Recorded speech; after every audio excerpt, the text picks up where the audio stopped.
half the amount of time you're with someone is like how long it takes to get over them. Unless it's like over a year, then you have to like add 7 months. That sounds like the like how young is too young to date. Times 2 plus 7 minus 14. Like yay! Yay! Milky Tran, welcome to the pod. Filmmaker, writer, director, creator. We actually don't really know each other like that. No, I went to your birthday party like a week ago, and I got a little nervous. We immediately took a shot. We took a selfie together. So you're my closest friend in LA right now. Before, party used to be about like, it's about the party. Yeah. Now for me, as an older adult, I see the party as like my opportunity to then like open the door to people who I've been wanting to get to know a little bit more. It's about what happens after the party, I feel like. Wow, that's like a little bit of an intro. Yeah, it's always hard to host parties because like you gotta be an entertainer. You have to be the best entertainer you've ever been in your life. So why Milky? Milky's not your real name.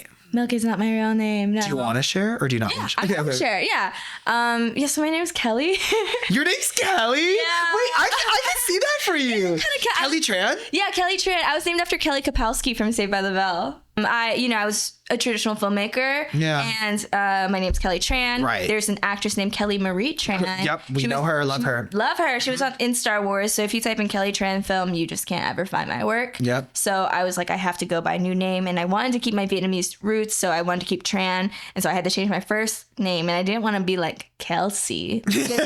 I circled through names and it was like dumb names. Like Sleepy, like kind of like this Dopey, like the Seven Dwarves. They were just like the same cadence as like Kelly, like with the yeah. And then someone said Milky, and I was like, it sounds a little silly. It's a little camp. It's a little cute. It's a little crazy. Little creamy. Yeah, it's like your drag name, low-key. Wait. Yeah. Do you like milk? Do you like creamy things? Do you like... I'm lactose intolerant. My dad always told me to drink milk. Me too. They would make me down milk. Yes, yeah. And like even in college, he would always tell me to like drink my glass of milk, even though like I will be shitting my... Yes, they still tell me that the reason why I'm not tall is because I didn't drink milk, although they're both short. Yes, yeah. My mom again is 4'9". Yeah. So, is it my fault, Mom? It's not the milk either.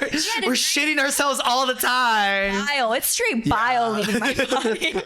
Initially, when I was younger, I was like, maybe I want to be an actress. Actor, yeah. But like, I was like, I don't know. I don't know if I look the part. And I grew up in like a white neighborhood. I actually wanted to be a singer before, like I wanted to be an actress. Yes. So it's like I couldn't. I felt like I wasn't good enough to be a singer. Oh, I'll be a songwriter. Oh, I can't be an actress. I'll be a writer. Oh, maybe like I'll be a director. Oh, and then maybe I can produce. So I just had to like learn to wear all the hats because I really wanted to make my way, and I didn't want my fate and my destiny to be in the hands of these higher people that will not choose me. Totally. Because I can relate. Mine was a little less white, but I'm from Michigan. Oh, so kind of like Midwest vibes. Yeah. You're Pittsburgh? I'm Pittsburgh. Okay. But I'm in the white suburbs of like, I'm 40 minutes outside of Pittsburgh. Yeah. So I'm in Irwin, PA. Even that sounds a little country. Irwin, PA. Yeah. So my parents are originally from Vietnam, and they immigrated to the United States in the 90s, and they met up in Pittsburgh. Very romantic story. They both worked at the lamp factory together. Really? You know what that does to the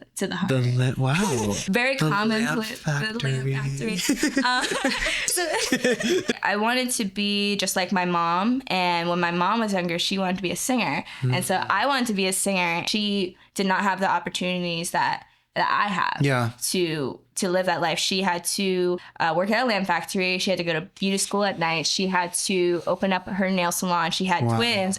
She's 4'9". She weighs like 89 pounds, and she had twins.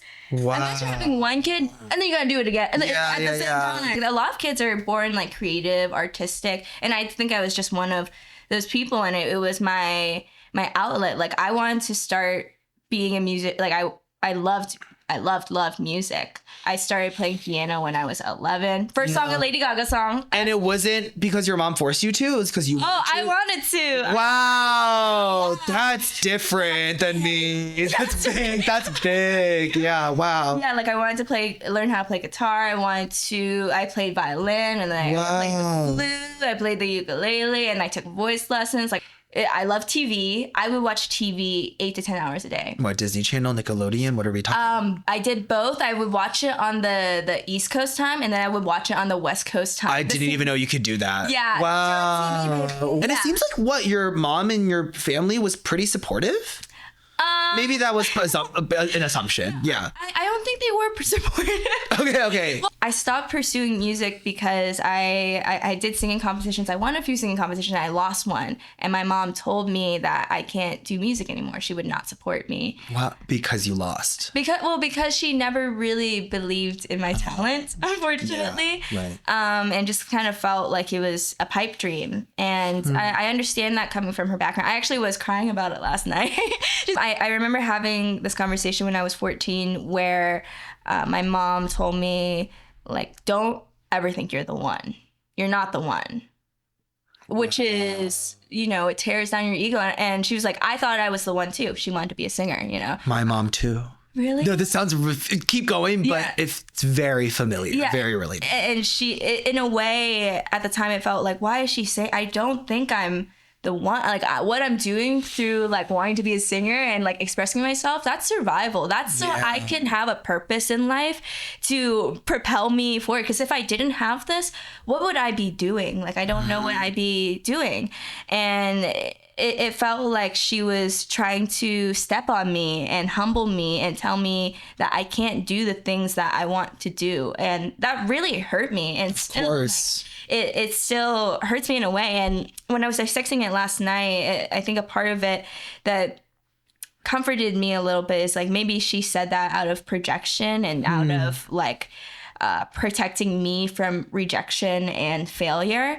But my mom, it sounds like they had really similar back, because my mom like was a singer during Cultural Revolution China, and she was like, she was performing in front of like thousands of people from my understanding, and she did Peking opera, but that dream was just 100% she had to crush it when she moved to America and she became an engineer. Now she sings she actually is very, very good. Oh yeah. But it's like, she once told me too, and I don't dislike her for it, but it was really crushing and was so memorable when I was applying to colleges and I still had like a dream of like, maybe I can just go to like acting school and conservatory. And I'm actually really happy that I didn't go to acting school. I feel like, but, I feel like maybe that wouldn't have been the best thing for me. Yeah. But she did just tell me, she was like, you're not talented enough. Like, you're not good enough to make it, which is like, she doesn't know, it's like, there are plenty of people who are not talented who do make it, but I don't blame her and I don't discredit her because she still to this day doesn't understand, like, how can you make it in this industry, in this country? Like, for her, survival is not through creating or through art. Absolutely, it's through practicality and doing something that you have to constantly be like fighting for. So when your family member is the one who's not cheering you on, and if anything is the one who's kind of like, not like a hater, but like the one who you feel like you said, is the one stepping on you, in some ways, you don't have the privilege of having a parent constantly cheering you on, constantly telling you, no, you just got to keep going. You got to like put your, like pick yourself back up. And so it really has to come like internally, I feel like. Absolutely. Yeah. Which has become like a superpower in a way, to like trust yourself so much. I started journaling at a young age. I was about like 12 or 13. And I would talk to myself and say like, I know you can do it. Like, I believe in you. Like, why can't you do it? When you're a young creative, you have expectations for yourself and your skill set doesn't like quite meet your expectations. I always knew that I could, like, eventually, like that potential was always there. And to speak on like not having a parent that fully supports you, like, yes, that was my mom, but my dad, he's the best person in the world. The reason why I'm working in film is after I take my birthday wishes really seriously, and every year I would wish to be successful. That's all I wanted. Same. Yeah. Or basically like success was everything for me. Even not knowing what that looks like. You'll crash and burn if that's all you. Right. I think like just being an Asian, I think like we are trained to be very achievement oriented. But for my 17th birthday, that was like around when I had to start applying to colleges, and my mom told me, like, you can't do music. She said, straight, you can't do music. I'm not gonna like pay for your college. Feel that. So I was like, okay. And so for my 17th birthday, I was like, I wish the right thing would like fall into place. And when I didn't know what to do after music, I sat down with my dad and he said, why don't you become a director? Oh, he was the one. Yeah. And I was like, my dad knows nothing about the film industry. I was in like video production. I watched a lot of TV. I watched like one summer I had like, my dad gave me like a little summer job and I would watch 2 movies a day. Like I was a film buff when I was like in high school. You were a film bro when you were Fiction. Yeah, but those 2 movies exactly. I still have not watched and I don't care to watch them. You need to. I don't care to watch them. Yeah, let's watch Barbie. I was like, okay, I can try. And I made some short films. I entered into film festivals and I won. And I got a scholarship to go to the college I ended up going to. So through that, I was like, okay, this feels more aligned with what I'm meant to do. And I think like that's constantly how I'm exploring life. Like, I don't think failure means to stop, but I think like it does say like, look around and maybe there's something that like feels more natural, fits more naturally with your skill set to like lead you on what you're meant to do, which is how I kind of got into social media. Yes. And I realized that like acting wasn't all that and a bag of chips and like my dream. And there was a failure in that. I think it would have behooved me had I learned the art of like pivoting or like you were saying, like failure is not necessarily like, oh, you should stop.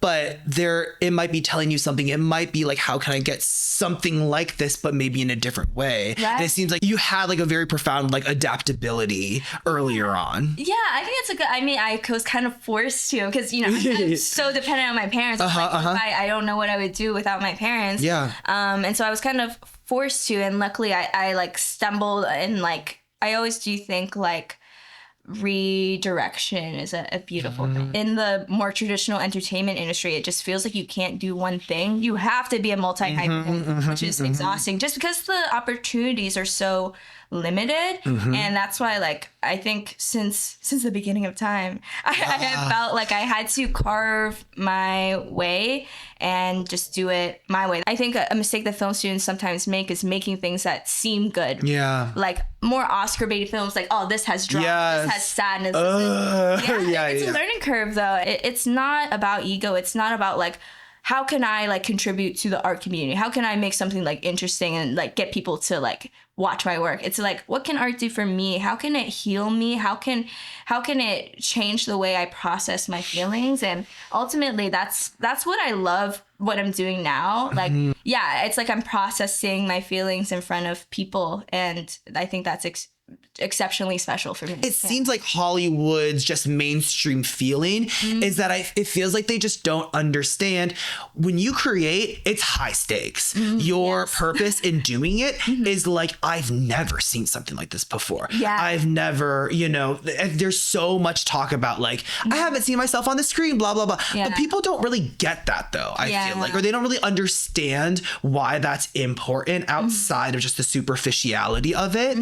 Whereas when what you were saying, when it's more ego driven, when it's more of the LA bros, it's like, how can I create something that's going to be seen? Or how can I like cool? Or like really cool, like really cool. Oh, you can make something cool because you actually know what it's like to like be seen on TV. You're like very like unaware, I feel like, of just how important it is for us to tell the stories that we don't feel like are being told and to see the stories that we don't feel like are being told that are reflective of our experience. Absolutely. And that's one reason why I'm done, why I left. I started content creating because I have a manager. He actually he saw my short film Oink on it went viral. So he watched it. Wow. Okay, great. Just mild virality on TikTok. Yeah. And then he saw it and he watched the rest of my work on my website and he wanted to manage me. Because the traditional film and TV industry is really buttoned up right now. It's hard to break in. He was the one that suggested to me to move to content creation. And that wasn't something I wanted to do because I'm an artist. You're an artiste. What kind of propelled me was going through a breakup and needed an outlet to express myself. I was getting directing work here and there, 1 month I made 10K. Huge. 1 month, zero. Yeah. Absolutely nothing. So I was like, do I want to live like this? And so whenever I was going through this breakup and processing it, I was like, I'm just gonna try. I'm gonna put my whole puss into this. Yes, put that puss. With a capital. Did you say you? Okay, it's fine. No, the word itself. Oh yeah, I'll put my whole pussy into it, and I tried really hard. Like I really oh, it was like, and I worked. It felt like mania, honestly, when I was sure. Sometimes creating art is like that. Yeah. And I hadn't felt that way since college, honestly. Did you like it? I loved it. Okay. It's the kind of media where like you have an idea, you shoot it in the morning, you're editing it until like 2 a.m. and then you do a new video the next day. Yes. I am honestly not a workaholic though. Like I have really firm, people view me as a really hardworking person, but I have really firm boundaries for like work-life balance. I don't want to work too hard. I think like going into content creation, I didn't want it to also like take over my life. I didn't want to be like glued to my phone the whole time. Yeah. And then, my manager was really nice and he just told me like, just start making things. Don't worry about the viewership. And when I was in high school, it was like career day. And I remember this one man came in, he was a lighting designer. He said like, always tell people what you want to do. You never know who's listening. And I carried that advice with me. And so like to my friends, I told everyone, I want to do this. And it's a little embarrassing. I mean, I totally agree. It's like, oh, okay. It makes things for the internet. But like I told people and I was like, and my goal is like, I want 30,000 followers by the end of the year. Like I don't want to, I might sound a little ridiculous. I might not be very good at it, but I want people to know. And so when I would post things, my friends would be in my comments and being like, yeah, right. No, for sure. Yes. And love this. Like that's what you need to get the algorithm going in a way. Exactly. What I found interesting about this is that like, you're like, I want to have 30K followers by the end of the year, but that is not totally, but that is a marker that is out of your control as opposed to like, I want to put out 30,000 videos is a lot. I want to put out 30 videos. Right. Like, how did you because sometimes for me, when I set a goal that's more external, that's a little bit of a slippery slope. Yeah, it definitely is. And that's why I was like, 30,000 seems achievable. Okay, right. Just because I was like, even if I had only, like when I started, I had maybe like 4,500 followers. I was like, even if I make like 15,000, I think I would be fine. And, there's a little bit of the idea of vanity of like wanting followers too. So that did also repel me. But I thought like I have to visualize my life in a way. And there's this one creator, Justine's camera roll. She was like, I want to be an influencer. Go ahead and watch my journey. And she really talks about like visualizing your life and creating these goals. And so I was like, I'm going to tell people what I want and I'm going to do it. And hopefully it finds its audience. And very luckily it did. And I think that really changed a lot for me because people started like retroactively watching my work. Yes. So it's like, oh, they got to see me when I was a more traditional filmmaker as well. And my series that went viral was like 3 adult things. Yes. 3 adult things that happened to me this week as an adult. 1, my friend house sitting for me invited a guy over for dinner. No problem. But then he didn't leave until 11:30 the next day. Did they in my bed? I sleep there. And that's so on brand. First I was like, I don't want to be known for like adulting per se. But like, I guess the things that were really funny to me were just like how I'm kind of dumb. Like, keep happening. I'm like, but that's kind of the thing. I think there's kind of a missing gap in the market for this type of personality and relatability, especially being like an Asian woman. Like I don't know a lot of like female Asian comedy types that like talk that are also creative and like I don't know the struggle of adulting or being in your 20s or quarter life. There's so much that could be out there that's not out there about like what is like your later 20s like now before you finally get to be happy or like where you're not constantly feeling like you're struggling all the time or so uncertain or so confused. Right. Yeah. I think like what I've really been experiencing as a person is the like mourning and the grief of the loss of childhood, and the safety that really provided me. Because once I hit my 20s, I was like, is life meant to just be bad now? Am I just gonna be depressed? I feel that. I've been depressed for like several years in my 20s, and I was a very like happy-go-lucky person. And you know, life just kind of grabs you by the throat in a way that I don't like. Yeah, yes. And so no permission. No permission. Yeah.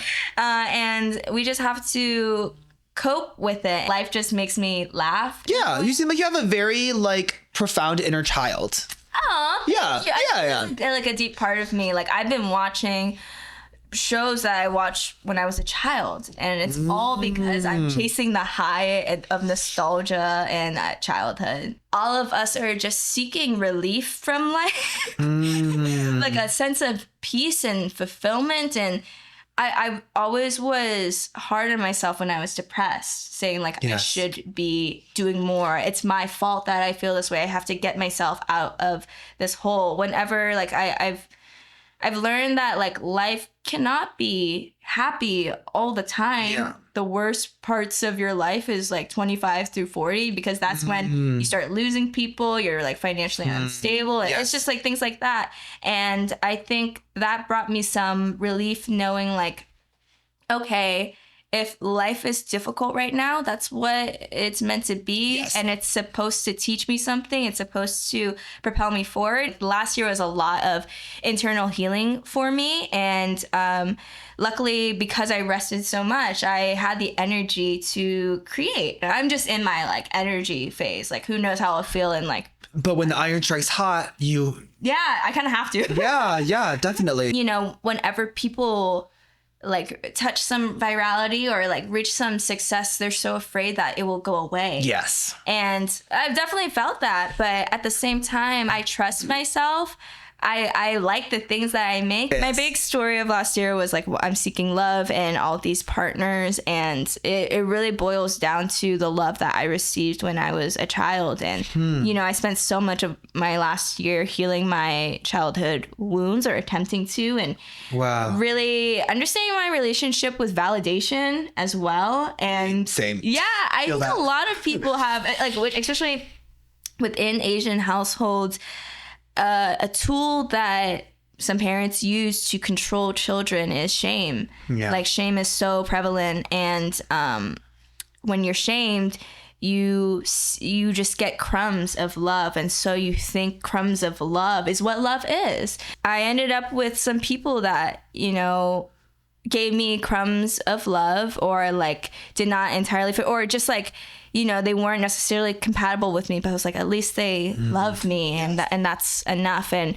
now I'm recognizing that it's not enough. There's still, you know, like what we're talking about, life is hard, and if you have a partner to kind of shoulder the burden of life, that's really special to have. I think that's a great perspective. I think something that I'm learning about being in a relationship more is like I feel like I become more cognizant of the value of having my partner during like the harder times or more difficult times, more so than like the good times, fun times. Yeah, like I think both are important, but where I become so like, this would be much harder if I did not have you, is when I'm spiraling or stressed out, or, you know, something to like make the extremes less extreme. Right now I'm kind of healing from a previous relationship that was really quick. It was like 2.5 months, but it honestly was the deepest love that I've ever experienced.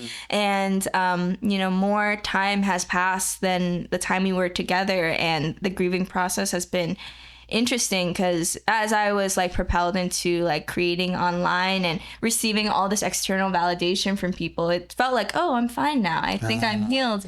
And yesterday I was crying about it, you know, like I think grief is cyclical in that way, and I think I'm prepared in ways to find love if the right person comes. But what man do you know can handle all of this? Yeah, no, for sure. Oh my God. No, there's a lot of women, and I do get different moments that, you're walking Ducky around Ducky, your party. the kitty. Yeah, kitty. And as he's like fighting a squirrel, you just like get lost in your thoughts. Yeah. And, I think that's when he like comes to visit me, is like during moments when I'm not as distracted with life. Because when you're forming a relationship, you're creating a world together, a life. And to lose that, that's the thing, like really letting go, it feels almost permanent in a way. So it's like you have to let go like 1,000 times when you're going through a breakup. I see. And like constantly practice doing that. Right. Yeah. Like, and I think a quote that I just really love is let go or be dragged. Yeah. Let go or be dragged. Do you know where that's from? No. Okay. I was like in a relationship with Katy Perry on Facebook. That was my way of being like, oh my God, guys, like, I love you. Make a profile for Katy Perry. You made a profile. Yeah, Katy Perry was my beard, actually. But I did see Katy Perry earlier. I actually won tickets to Katy Perry's concert through the game Just Dance. Do you remember? I know Just Dance. Yeah, Just Dance. So it was Just Dance 2. They had this competition in every single state. They chose 2 people to win Katy Perry tickets and by doing the firework dance that's on Just Dance 2. And we played that chronically. It was actually like very like, it was our lifeline. That sounds great. And so I got like, and then we had to like post ourselves a video on Facebook, and then the winners would get pit seats. And I wore a hot dog costume. I feel like I was like 12 and I won. I got second place, and then it was the one place she canceled. The one location on the entire California Dreams tour. So Teenage Dream era. That's the best. That's the best era. Yeah. Ever. But I do connect a lot with gay men specifically. You for sure you do. As do most of the women on this show, on this podcast. Really? 100%. Yeah.